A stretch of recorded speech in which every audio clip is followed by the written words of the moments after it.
తెలియజేస్తున్నా. ఇవన్నీ ఒక ఎత్తు అయితే మీ ఆరోగ్యం ఒక ఎత్తు. మిమ్మల్ని అందరినీ ఒకటే కోరుతున్నా, రాబోయే 15 రోజులు ఇక్కడ ఈ కార్యక్రమం పెద్ద ఎత్తున జరుగుతుంది. మీరందరూ కూడా టెస్టుల్లో పూర్తిగా సహకరించాలి.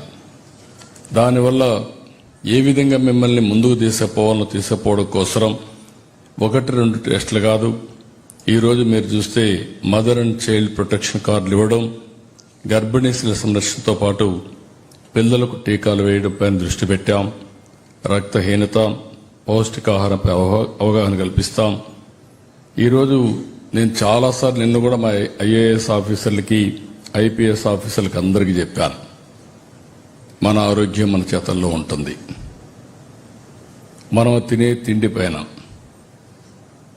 అదే సమయంలో రాత్రుల్లో సరైన నిద్రపోవడం, అంటే మనం మంచి పనులు చేస్తే నిద్ర బాగా వస్తుంది.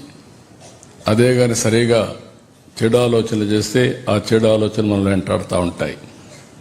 అదే సమయంలో ఎవ్రీడే యోగా కానీ, ఒక వాకింగ్ కానీ, ఒక అర్ధగంట ఎక్సర్సైజ్ చేయడం, మంచి పని చేయడం, ఈ 3 చేయగలిగితే ఈరోజు మీరందరూ ఒక సంకల్పం తీసుకోవాల్సిన అవసరం ఉంది.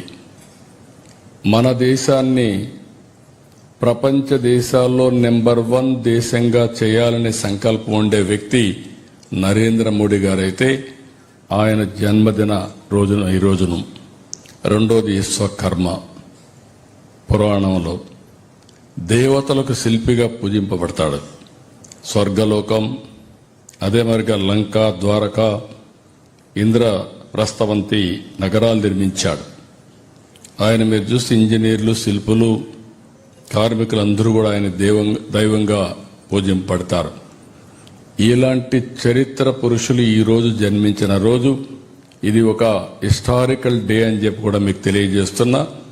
ఈ రోజున మీరు సంకల్పం చేయాల్సింది మీ ఆరోగ్యాన్ని బాగా పెట్టుకుంటామని, పీరియాడికల్గా టెస్టులు ఇవన్నీ చేసుకుంటామని చెప్పి మీరు ఆలోచించాల్సిన అవసరం ఉంది. ఒక చిన్న విషయం మీరు ఒకసారి చూస్తే అందరూ మాట్లాడుతున్నారు, ఆయిల్ తగ్గించమని, షుగర్ తగ్గించమని, అదే మరిగా ఉప్పు తగ్గించమని. 3 తగ్గిస్తే చాలా వరకు మనకు ఏదైతే ఆరోగ్యం చాలా వరకు ఇంప్రూవ్ అయ్యే పరిస్థితి వస్తుంది. ఈరోజు మనం మామూలుగా అయితే ఒక వ్యక్తి ఒక నెలలో అడల్ట్ అయితే 1 లీటరు ఆయిల్ వాడుతున్నారు. ఆప్టిమం 700 ml వాడితే సరిపోతుంది.